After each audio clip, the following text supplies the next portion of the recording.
ई जुल्मी जमाना सितम के तनो ढाई न कबहू ए दुनिया से मोहब्बत उड़ाई। और जब रोग हो जे जानी उजानी कदर बेकदर के समझ में न आई।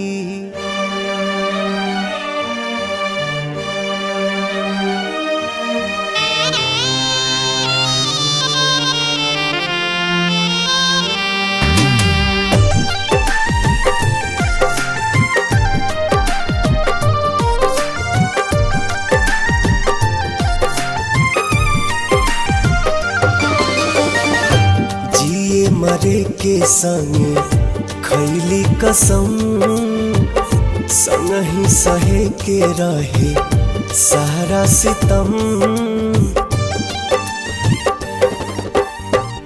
जिए मरे के संगे खैले कसम संग ही सहे के रहे सारा सितम।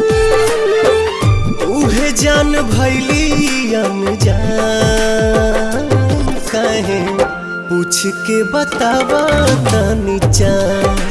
हे चान दूर कहे भैली हमर जान।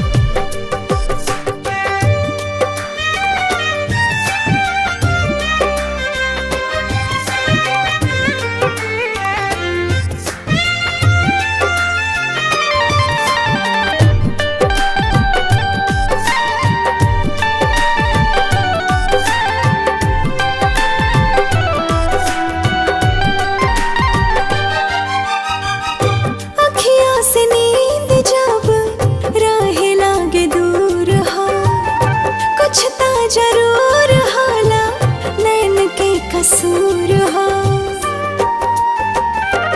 हाँ, काहे के प्रीतिया बनौले भगवान हो। प्रेमी सतावल जाला बाटे परमान हो। ना जाने कैसन बा दिल के जरूरत हो। हर पल निहारेला उनके ही सूरत हो। टूट गइल सारा अरमान काहे पूछ के बतावा तनी चान।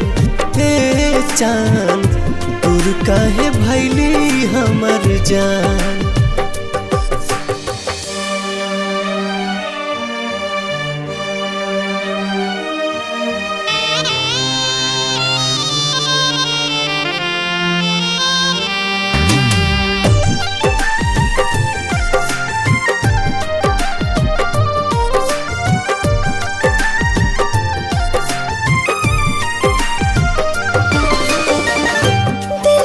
जरूरत होला सच्चा दिलदार के।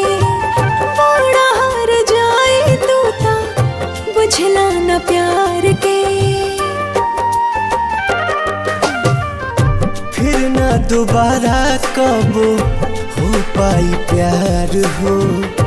बसल बसावल दुनिया भइल उजार हो।